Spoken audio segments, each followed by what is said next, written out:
आपल्या देशात भारतीय संविधानाने सर्वांना समानता दिली. निसर्गाने सर्व प्राण्याला समान अवयव दिले. परंतु संविधानातील समानता प्रत्येक मानवाच्या मनमेंदूमध्ये घुसलेली नाही. त्यामुळे समाजात विषमता जशीच्या तशी कायम आहे. काही अंशी आपल्याला समानता दिसत असली तरीही विषमता ही कायम आहेच. निसर्गाने दिलेल्या अवयवाचा वापर सारख्या रीतीने, सारख्या गतीने, सारख्या संस्काराने, सारख्या शिक्षणाने, सारख्या प्रशिक्षणाने, सारख्या संगोपनाने, सारख्या आहाराने, सारख्या विहाराने, सारख्या पर्यावरणाने, सारख्या विचाराने, सारख्या मैत्रीभावाने झाले नाही. आणि म्हणूनच या देशात सामाजिक विषमता निर्माण झाली. म्हणजेच इथल्या धूर्त राजकारणी पुरुषांनी लोकांवरती लादली आणि यामुळे मानवी जीवनातले मनुष्य आणि प्राणी मानसिकदृष्ट्या कमजोर, अविकसित राहिलेत. समतावादी संस्काराने, शिक्षणाने, विचाराने, भावनेने, ज्ञानाने ते परिपक्व झालेच नाही.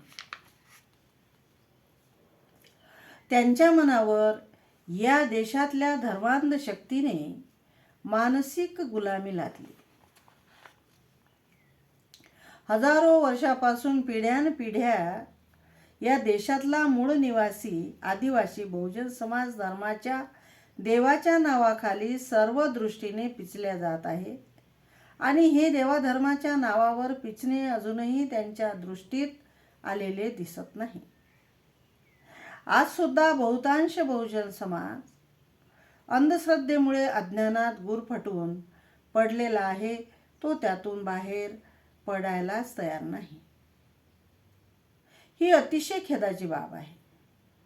अज्ञानात जगणाऱ्या माणसांची बुद्धी गोठली, विचार गोठले, कृती गोठली. त्यामुळे त्यांचे अवयव असूनही निकामी झालेले आहेत. ते काय क्रिया करणार? झोपेतून उठल्यापासून काम करणे, खाण्यासाठी जगणे, खाण्यापलीकडे काहीच न करणे, ही बुद्धिमत्ता बहुतांश अज्ञानात जगणाऱ्या खूप साऱ्या माणसांची झालेली आहे. या देशातील भयावह अप्रगत धर्मांध शक्तीने मानवाचे विकासात्मक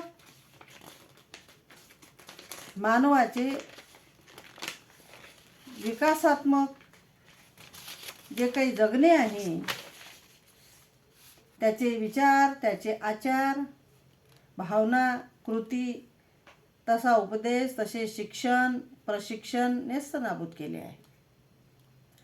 अन्न, वस्त्र, निवारा या मूलभूत गरजेसोबतच मानवाला चांगल्या आरोग्याची, शुद्ध पाण्याची, सक्तीच्या मोफत शिक्षणाची अत्यंत गरज आहे. पण ती गरज स्वातंत्र्याच्या 79 वर्षात सर्व भारतीय मानवांना पूर्ण करता आलेली नाही. आणि शासनाने ती गरज पूर्ण करण्याचा प्रयत्नही केलेला नाही. खरे तर माणसाने माणसासारखे जगावे. प्रत्येक गोष्ट त्याने स्वतः निर्माण करावी. परिश्रम, सातत्य, जिद्द, लगन, निष्ठा बाळगून हाती घेतलेल्या कोणत्याही कामात जीव ओतावा. यशस्वी जीवन जगता येईल अगदीच स्वाभिमानाने. रस्त्याने चालत गेलो की लोकांनी आपल्यालाच बघावे, आपल्याच नावाची चर्चा सतत असावी. लपून छपून माणसाने काहीच करू नये. जे काही करायचे ते बिनधास्तपणे